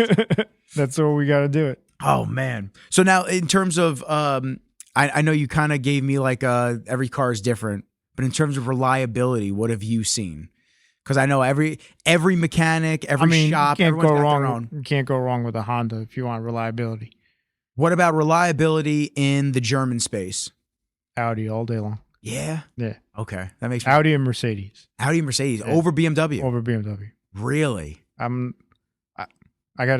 I like BMWs for the client base. Yeah, let me just be very clear with everybody for a second. He's not shitting on BMWs. Right. He's very pro BMW. However, he's just explaining that Audis and Mercedes tend to have a little bit more reliability. Correct. That's all. In my opinion. There you go. I make sure the people. Although the new BMWs are, like the new engines are top notch. And what have you seen with BMWs that would make your opinion sway to saying that Audi is in front of them? I think the mindset I have with BMWs is whoever owns a BMW tends to work on their own BMW and they just fuck shit up. Not me. I'm bringing it to a shop. Yeah, just bring it to a shop. I'm not doing that. Yeah, just don't. I'm telling you, I'm nervous now that it's out of warranty. I'm shook. How many miles on it? I think I'm about to have 70 on it. That's not that bad. No, it's not that bad. Yeah. I think but here's the issue. The depreciation of it is just, I've never had a car that has depreciated nicely. No, there's no such thing. 4Runners there are. Dude, it's crazy, man. You get one that's like 5 years old and they're still getting what you paid for it. Or Jeeps, they keep their value for some. Do they really? Yeah. Oh, God. I've heard nothing but horror stories about Jeeps. Like I've had a Wrangler. I bought it and then I sold it for more than what I bought it for. And did you sell it because you didn't like driving it or it wasn't reliable, or did you sell it because it was just time? It was just time. Yeah, just time. But they hold their value. But again, like the new cars, they just tank. First time you start it. Well, I buy pre-owned. I usually buy pre-owned. I bought my BMW with 19,000 miles. I think I paid like 47 for it. Okay, that's fine. Yeah, for X3 M40. This is before the COVID boom of. This is like right after. This is like 2021, right after when everything was going like before the prices started skyrocketing, and I got it for 47 with the extended warranty, perfect, and 19,000 miles on it. It was probably a trade-in. It was a trade-in. It was a return. It was like a housewife. She just didn't drive it. I was like, I have no idea why you wanted the X40M. Like this thing is way too fast for you. But I'm like whatever. And then the funny thing was not funny, but funny looking back on it. I had it in sport mode and I just got to the gym. This is like the third day of owning it. Okay. I swear the third day of owning it. It was in sport mode and I kept reaching for the clutch. It was such a hard transition for me. It was like, oh my God. I hit the slam on the brake. I kept slamming the dead pedal or the brake. I'm like, oh my God, dude. I was in the gym parking lot at Bev's, and it's, for anybody that knows Bev's, it's a very tight parking lot with a lot of industrial areas. Right. There's like pallets and shit. And there was a dude coming down the way that he wasn't supposed to. So I was like, fuck, bro. So I didn't realize I was still in sport mode. and I put it in reverse, and I like hit the gas to get out of the way, and the car just took jump off. Nice. Bro, it took off. And dude, next thing I know, I slam on my brakes, and I hear bang. And I fucking hit the back bumper on a pallet, and the whole back bumper, like, scratch it, valence, cracked. right on the valence, cracked. And it was like, I just got the fucking car. I was so mad. I go inside to go work out, and it's all I can think about. It's all you can think of. You all can't I can fucking think sleep about. all week until you fix Oh my it. God. I'm like that too, man. Like something will happen to my car. I'm like, I got to fucking fix it tonight or I'm not going to be able to like go to bed. Do you remember when I got in the accident with the S5? I don't think I brought it. I brought it to my guy who was the body shop. I don't know if I brought it to you guys. I don't think so. Dude, I had owned the S5. I bought it in the summer. This was in like January, February. I bought it like right around my birthday in August. And I was going to, I didn't change my tires. I had summer tires on. And I didn't have enough money yet. Like I just spent all the money on the S5. So I didn't have enough money to get winter tires. So I was like, oh, maybe I can make this. I didn't really understand that tires really make everything. Correct. So tires make everything. Until you have snow tires, you won't understand that concept. Yeah, you won't understand. And then you get snow tires. I got Quattro. I got this. I don't fucking care. Try stopping. You could get going. Don't get me wrong. Yeah. But you're not going to stop. You're not stopping with summer tires. Basically, exactly what happened. I mean, you're on slicks, basically. You're basically on slicks. So rock hard. Oh, dude, it was so bad. Apple. It was January, February. It didn't snow, but it was super cold and icy out. And Apple called like a 5 a.m. meeting. Nice. On a Sunday, and I wasn't even supposed to work that day. And I go, oh my God. And all meetings were mandatory. So I'm driving to work, and I jumped on the Northern, and then they had just finished that new exit ramp. Okay. Right by 110. Right by 110. Okay. That long exit ramp in both directions and that big bridge now. Yep. And I'm coming off the exit ramp. Oh, man, dude. And I just feel the car. I wasn't even going fast. Yeah, I just felt the car gliding. Yep. And I went, what is going on? And I'm looking. I'm like, I start hitting the brakes. And I go, oh, I'm on black ice. This sucks. It was either slide into the intersection, which there was nobody on the road. So theoretically, I probably could have made it, but who knows? Yeah, who knows? Maybe at that point, a car came and it smashed me and hit me in the side. And I fucking died. I mean, you know what I'm saying? Like, so I just went, so I cut the wheel and I hit a sign. Went off a curb or hit a sign on the side of the road and it just smashed the whole front right of the car, the quarter panel, everything. I was so mad, man. And I was without the car for like a month and a half. I mean, it took a while to get that car back. Yeah. And I was miserable. All I could think, I didn't even want to look. It's like one of those where you go to sleep the night and you wake up the next morning. And you felt like you didn't sleep. Not only do you feel like you didn't sleep, you almost like, oh, was it a nightmare? And you go out and look at the car and you just go, fuck, it was real. It's fucking still. That was my first accident. The first A4. Yep. First A4, dude hit me doing 70 from the side, right over by you guys. Oh shit. Right over by where the shop in Farmingdale was. Okay. Dude, I was taking a left turn. It was dark. It was right on Wellwood. Okay. I was going to paintball arena. Okay. And it was right by the cemetery. Taking a left, dude had no headlights on. Smashed me right in the rear quarter panel. I had that car for, oh God, I got it in probably June. Okay. That was in like October, November. Nice. Dude, I was driving Speaking about body work, we do body work too. Do you? Yeah. Oh, I didn't know that. And pre-owned cars. Oh, really? Yeah. You sell cars now too? Yeah, we sell cars. Give me a 4Runner, bro. What the hell? Yeah, let's do it. Give me a 4Runner. I'll fucking trade that shit in. I'll trade that shit into you guys. I want to get rid of it. All right. But yeah, man, it was tough, man. And then I remember I couldn't sleep. I know. I had that knot in my stomach. And then I woke up the next morning and I just went outside and I just like, I don't know why, man. I got like this emotional attachment to my cars. I touched the car. I was like, oh, dude, it's done. Yep. I knew it was totaled. It was over. Yeah. Tire was like pushed into the middle of the car. I was probably drove like this. It didn't drive. It flatbed. Didn't drive. It was flatbedded. I was like, yeah, it's over. I was like, I just got rims too. So yeah, I don't know. I always had emotional attachments to my cars. Yeah, me too. Again, it comes down to it's your hard-earned money that you spent to make it your own, essentially. I didn't even get to spend loot on that car. It was the second car that I went crazy with. Right.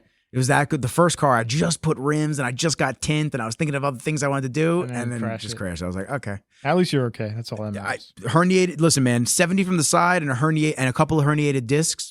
I'll take that. Yeah. I mean, that car, health is number one. that car saved my life, man. That thing was clutch. If you were in another car, you would have probably gotten more hurt. Oh yeah, without question. Without question. Again, going back to the European cars, when you ask me, accident wise, by far nothing touches them. Yeah. They're built like tanks. Literally like German fucking tanks. So I'll tell you, and I'll piggyback off. I'd rather get into an accident in an Audi than a fucking Honda. Oh yeah. All day long. And I'll piggyback off that because when I open my BMW doors, bro, and even the Audi doors, dude, if you don't really like lock them out, them shit slam back on you like a tank. Oh, yeah. You really feel like you're in a tank. Exactly. Yeah. But, from an accident reliability end, nothing touches them. And you're still seeing that reliability to now. Oh, yeah. Yeah. The build quality is still there. Because that's what you get nervous about. You get nervous about now we're in the real money making phase of a lot of these companies, I feel like, especially switching out things where every country does something well. Germans build cars.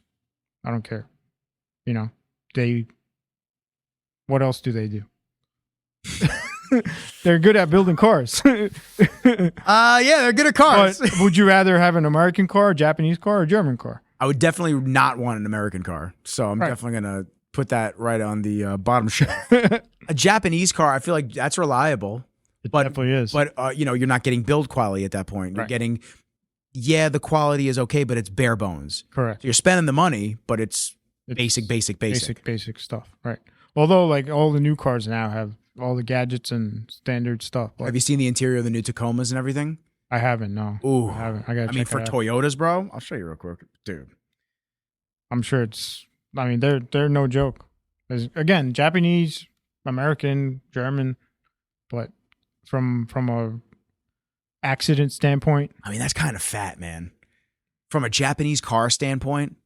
They definitely hired a German designer. They definitely did. They definitely did. Sure. No, without question. Without question. I mean, that looks good. It's nice. I mean, the big screen, nice. You got the. It's nice. It's very appealing. See, that's like the problem. It's like, do you want to go with Old Faithful and just get like the Japanese cars that are tried and true, right? Or you're missing out if you don't get one of the new models. Now you have that tech that's from like the 70s in there.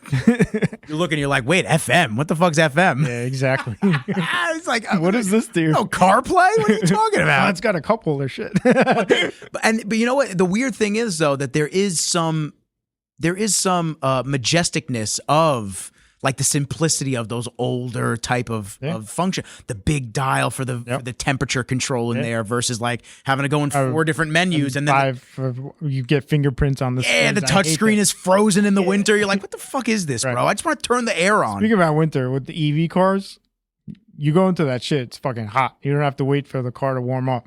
That's pretty cool in my opinion too. Oh. Yeah, because it's got like a heat pump that,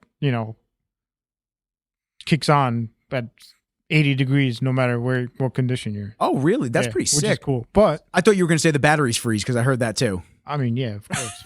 You might not be able to get into it, but but at least the inside's gonna be toasty. Once you get in there, man, it's a fucking luxury. You might be stuck outside. Yeah, it's trying to get your credit card key to fucking work. Get this fucking thing open. What do I have to? What, I have to wish myself in the car? Yeah. You do the rain dance. Yeah. Why are people dancing outside their Teslas? It's a new update. Yeah, it's a new update. It's a new update. You got to dance outside. You dance, of it. And if the car likes it, it'll let you in. It'll let you in. That's awesome. But yeah, no, from that aspect, it's cool. But again, nothing beats a internal combustion engine. I know, I love it. And they're just so now my buddy Andre, he said that originally they were obviously all in on the EVs, but now some companies are actually going back to. Have you seen that at all, or is that something that he made up? He might have made it up. He says that he's seeing companies go back towards the. Well, Apple canceled their. Apple was going to make an electric car. They got rid of the project. I don't know if you. Yeah, I know. Huawei is coming out with a car. Who? These different Chinese manufacturers. Oh yeah, I mean, you could make anything in China. Yeah. Well, they're phone manufacturers that are making cars. Right. But or was it Huawei? I think it was Huawei, or it was oh man, what company? Their phone manufacturer. So you sit there and you just go, really? You're gonna make a car? All right, cool. I mean, but yeah, Apple scratched that project. I was very surprised. Did they scratch it because they didn't see profit in it, or did they scratch it because it was so difficult to have to now go into cars when you're a. I'm sure they made a huge investment to get it going and to bring it to what level it came to, but and then they just scratched it. And so now what do? They probably sell that, whatever they design. They probably sold that technology to something, or put it towards something else, or wrote it off on taxes. Yeah. One manufacturer making EV. What is it? Oh, Xiaomi. I don't know if you've ever seen those songs. Those phones. No. December 2023, Xiaomi. I miss my Nokia though. You ever have a Nokia? I didn't have a Nokia, but I had the Razors and all Motorola. that. Yeah. That was one of my first phones. It was a Nokia and the Motorola flip phone. Oh, was it? Yeah, V60.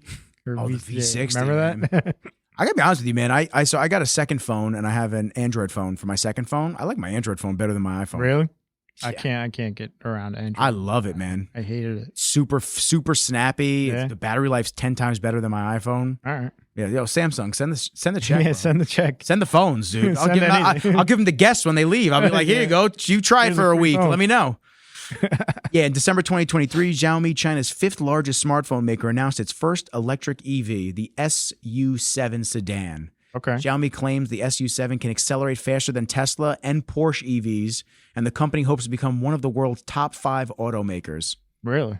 They're known for having one of the fastest quick charges on phones. Okay. It's actually pretty sick looking. It looks like, you know what? It almost looks like a Let me see. Yeah, it almost looks. Let me get a good picture for you. It almost looks like a Supra. Oh no, it doesn't. Nah, not really. Supra's a BMW now. Yeah, Supras are sick. Yeah. They're stick. I would get one of those. It does look pretty nice. It's pretty cool. Yeah. I don't know. It's still not getting behind. It looks like a Hyundai kind of Kia. It looks Asian. I'll tell you that.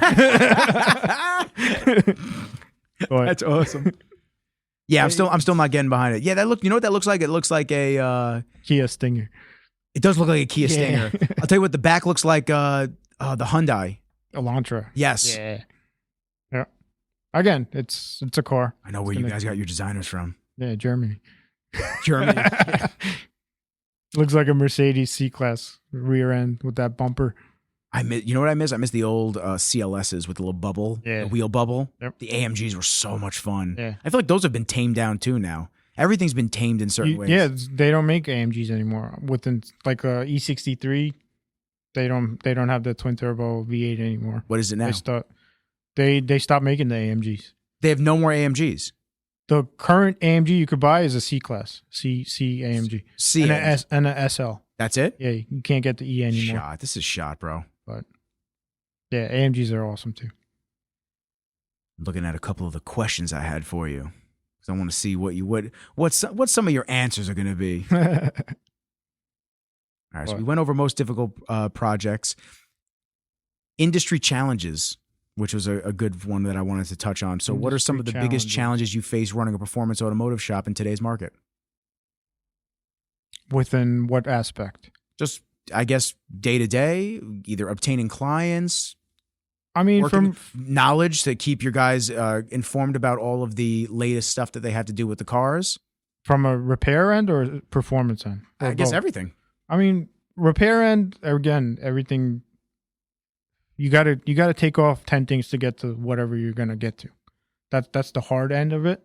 Again, having the right technology and the technician behind whoever is doing the job is important. But cars are complicated, man. Like I said, everything is just it's getting to a point where you really need to know what you're doing. Otherwise, you're gonna mess up something, and it's gonna cost you thousands of dollars to fix it. But you said the snowball effect of not maintaining it, and then it gets to a point. Correct. Every car needs maintenance. There's no such thing as a perfect car.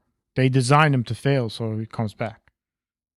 Which comes back to the dealership alternative mindset that we have, where we don't go to the dealer, come to us. We'll take care of it. Yeah, so I was going to say, so what is it that you can do to prevent the cyclical return to the dealer? Is it incorporating a shop like you, so this way you can have a regular maintenance schedule? Yeah, pretty much. Yeah, instead of going to, again, it comes down to what you're comfortable with, and if you want to maintain your car, if you want to repair your car, if you want to upgrade your car, there's other options all over.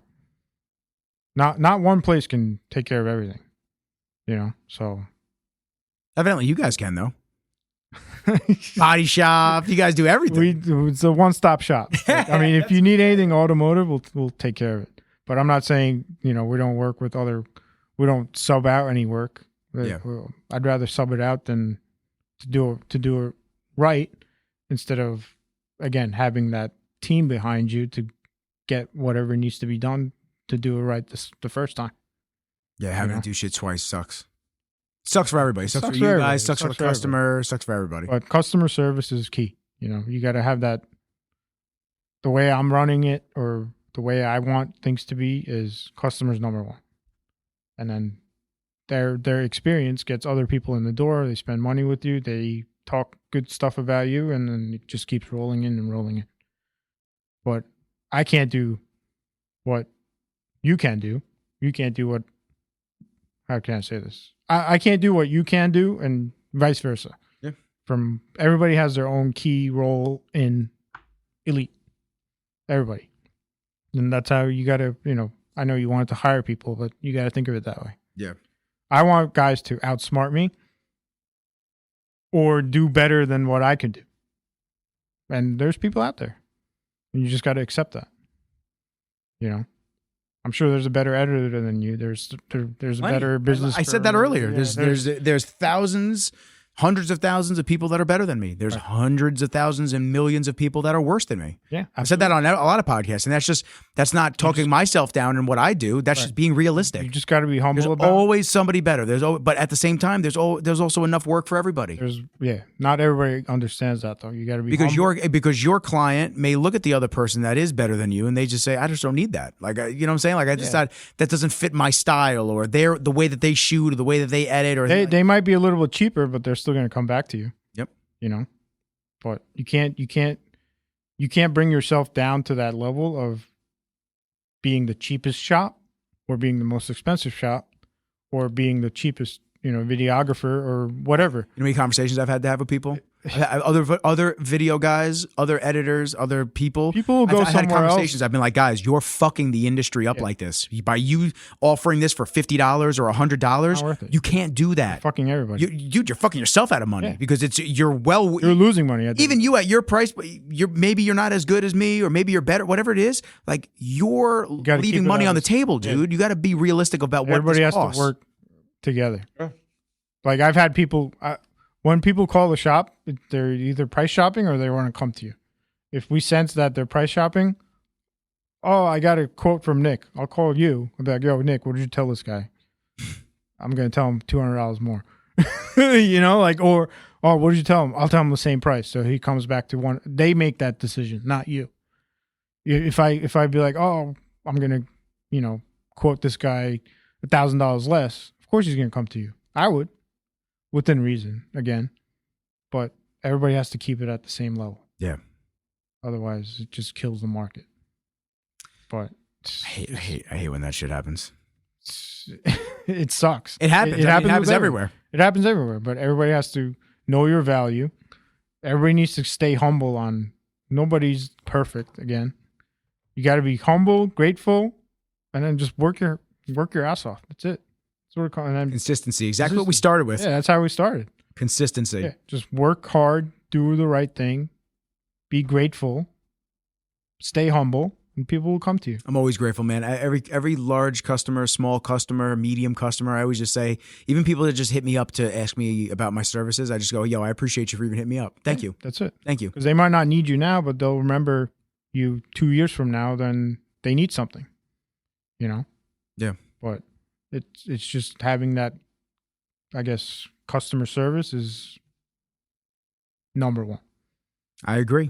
If you don't have customers, you're going to be out of business in no time. You're not doing none of anything this shit now. matters. Yeah, none of it matters. Yeah, you know. And again, you got to have your health too. That's key. Yeah. Take a break when you need to take a break. Exactly. So I want to end off on this: future trends, because we covered everything. Right. Like over 10 different bullet points that I wanted to cover, and we covered everything. Future trends. So where do you see the future of performance automotive going in the next 5 to 10 years? Is it all EV? Is it keeping some combustion? So. No, it'll definitely keep combustion. Are they all going to be 4 cylinders then? I mean, look at it this way. Look at the muscle car industry. It's still around. So, people want to go fast. People want to update their car. People want to upgrade their car. Things are like back in 2010, 500 horsepower was fucking crazy. Oh, yeah. Now cars come out with 700 horsepower. Like now the industry is so crazy on the modifying aspect where 1,000 horsepower is slow. It's considered slow. Like you need like 1,500 plus to keep up with some of these guys. It's insane. I couldn't even imagine driving something that had 1,500 horsepower. It's retarded. I'm sure it's ridiculous. It's ridiculous. It's just like you think that you're going to die. Oh, yeah. Oh yeah. You get scared. I'll tell you what, there were a couple times where I pushed the S5 and the S5 had 370 horsepower. I mean, it should be like 4 and change. No, not mine. Or 420 for something. Not mine. That's all right. I wish. I wish. If I wanted force over 4, I needed the RS5. That's all right. Audi capped me. And then it's like, yeah, you could do an ECU upgrade, but it was only going to give you like 10 extra horsepower. I go, what the fuck am I going to buy that for? Nah, but it sounded good though. It did sound good. Yeah. But I remember just pushing that a couple of times, and that was shockingly. I'll tell you, I had a buddy who had. What year was that? 2011. Yeah, like 2011, 300, 400 horsepower was no joke. Yeah. It was like, you were the shit. Yeah.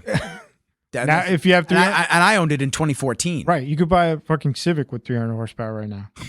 Not that, Hondas suck, but I love Hondas. Do you? No. Do you? I had like I said, Audi all the way. Yeah, Audi all the way. Or German. Yeah. I had a buddy who had an M5 competition. Nice. In I want to say it was like 2014. Okay. I had it. 2014, 2015. Okay. No. I'm sorry about that. 2016, because that's when I was doing videos for him. 2016, 2017. He had an M5 competition. Mm-hmm. And I remember one day, and he used to race cars. Okay. Really race. And one day he's like, yo, I'll drive to the gym. And I said, okay, cool. I went to his house in Westbury. You know those like super tight side roads? Yes. Right by the Porsche dealership and Lamborghini over there. Okay. Dude, he must have been doing well over 100. What, 150? I believe it. 150. We've all done stupid shit. And I'm like, not going to deny it. And I'm like, dude, don't die.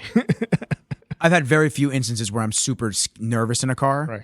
I was like, bro, all it's going to take is one person just coming out of a block, and we are in a million pieces on the side of the road. Yeah. I said, you gotta slow down. But the acceleration, I think that car had like 700 or 800 horsepower. Probably did. That was so scary with how fast it came up to 100 and 110 that it was like blink of an eye, you're there already. Yeah. Like everything's, and then once you get there, I mean, there's probably a lot of people that are listening that haven't really gone that fast. Mm-hmm. Once you start getting to like that 120 to 140, you get like tunnel vision and like everything is so blurry on the sides. Blurry. You're like, what is going on? It is so scary. A split second. But again, we've all done stupid shit. Yeah. And that's why you got to respect the car. Yes. That's it. Or respect whatever you're driving. Otherwise, you're a fucking jet ski. You could, do 80 miles an hour jet ski. You're going to kill yourself. Oh, yeah. Yeah. Or I remember I had the A4 and my buddy and me were going back and forth in like the back roads at Dix Hills, like back and forth. He was like fucking with me, slamming on his brakes in front of me. Like we're both going back and forth. And then I just remember I caught a sand patch on the side of the road and the whole back end just, Quattro, didn't matter. Doesn't matter. Slid out all the way on me. Doesn't matter. I was, dude, 10 and 2 the rest of the ride home. I was driving so slow. I said, oh, that was way too real for me. No, it's, again, split second. God forbid you get hurt. Goes back to the being healthy thing. Yeah. Well, if you're not healthy, then you're not here anymore. Nobody's here. Can't do business, can't live, can't do anything. Shit. Yeah. Can't do shit. Yeah, the mental and the physical. I broke my leg 2 months ago and it was horrible. You were telling me that right when we linked up out front. Yeah, it was horrible. And now you said you tripped, you fell? Yeah. And what type of break was it? Just snapped totally? Yeah. Damn. It sucked. And you said you got the metal rod put in? Yeah, metal rod, 8 pins, titanium exhaust. You're modified now. Yeah, modified. You're modified now. That's awesome. What, stage 2. Stage 2, man. So now if you go to kick somebody, it's like it's over for them. It's a stage 1 bone, so it's done, man. You're like a Wolverine. Did you have them put adamantium in? Done. Let me get the upgrade. Yeah, I don't want titanium. Let me get the adamantium or the vibranium. Yeah, just void the warranty. We're late in the game right now anyway. We're about the midway. But health is key, man. Yeah. Nothing else matters. I don't care what anybody says. You could have everything and everything. If you don't have your health, you're fucked. That's it. Yeah, I preach that to so many people. You believe it when you get hurt. Oh yeah. I mean, dude, or if you get sick, like terminally ill, nothing matters. Cyclical with weight for me for a long time. I was up and down, up and down, up and down. Then I finally I quit drinking a year ago. Nice. It's been over a year now. Well over. Good. No more booze. I'm just like, I'm good. It doesn't serve me anymore. I got to be sharp. I was never a pot guy. I just never did pot, smoked anything. I was like, whatever, bro. So I wanted to stay as clean as possible. And then I double up. Gym in the morning, jiu-jitsu usually at night. And that's been my routine for the last year. Just staying. That's what keeps you going. Totally locked in. My body hurts. But besides that, everything else, my health markers, I get blood work every 6 months. They're the best I've ever seen. Nice. So. Yeah, you got to take care of yourself. That's it. Yeah. You can't work. I mean, there's. If you can't take care of yourself, you can't work. Yeah. Not everything's money. That's it.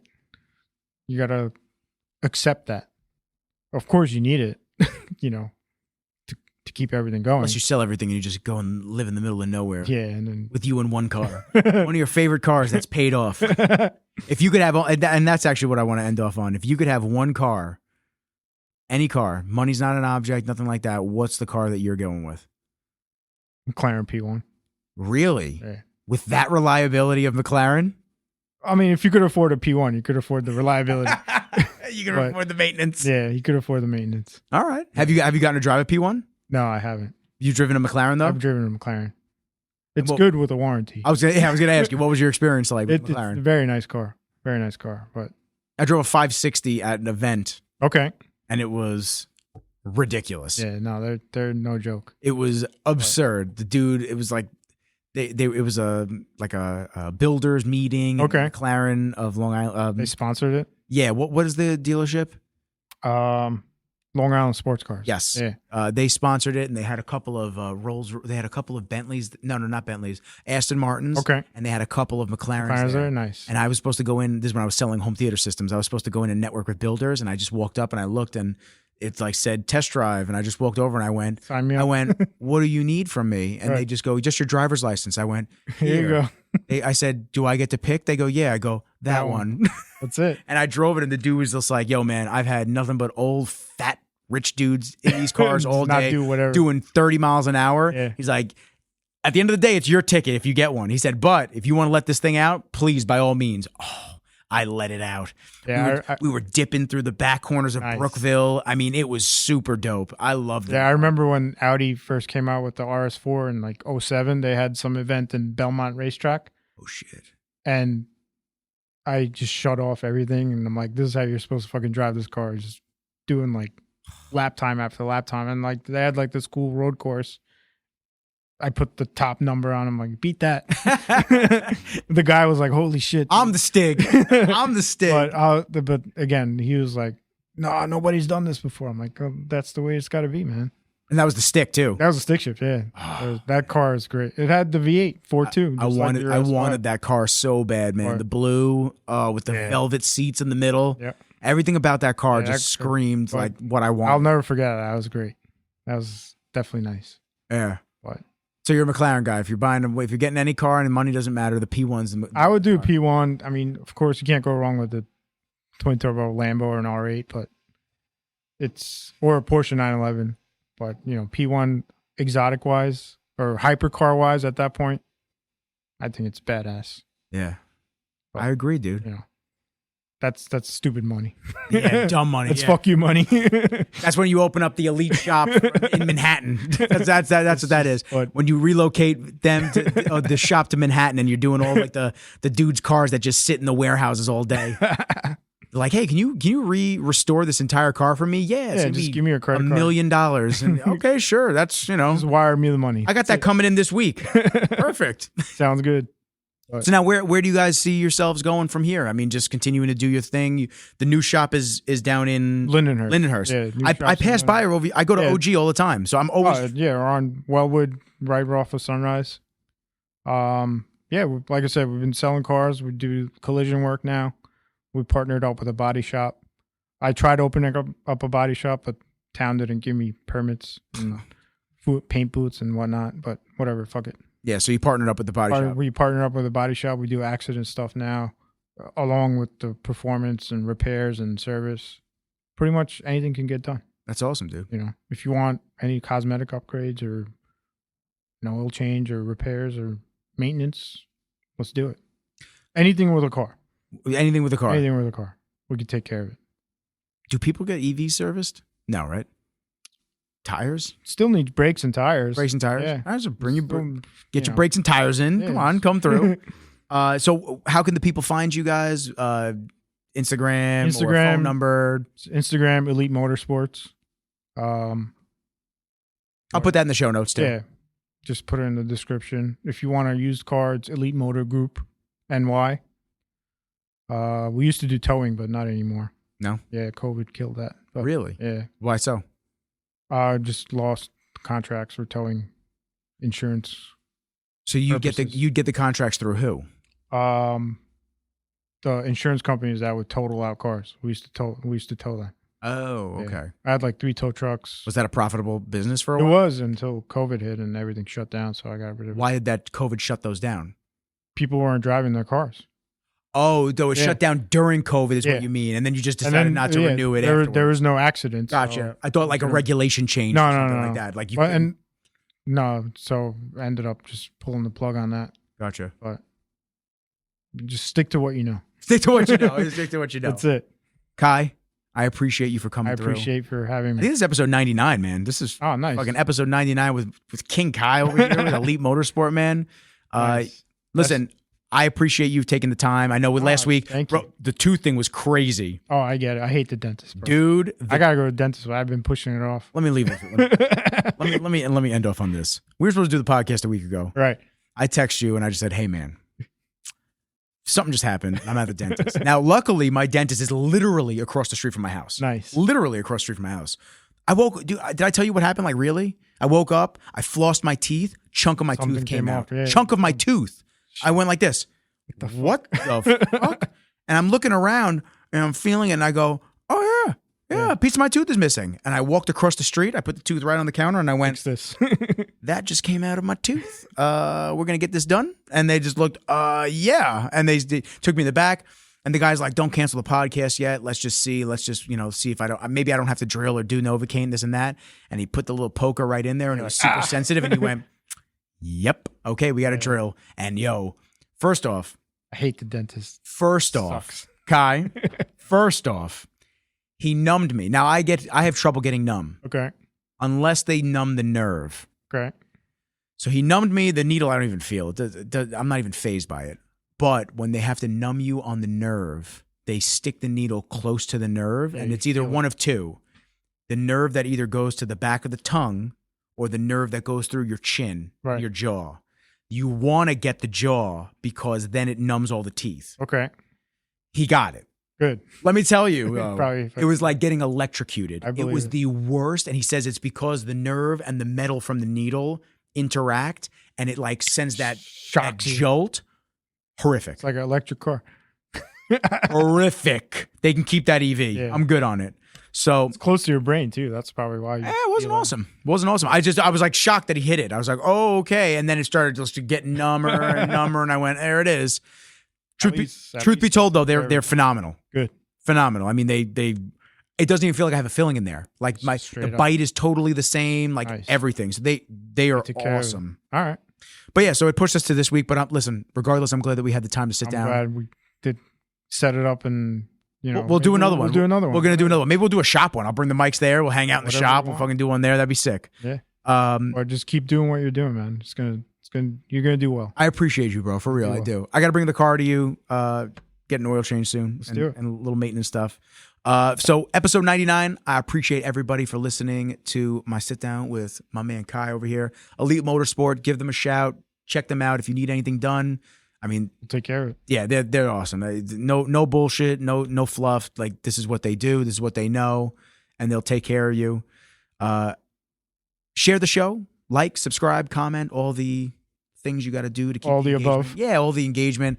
I try to keep it at the end and just keep the little call to action nice and brief.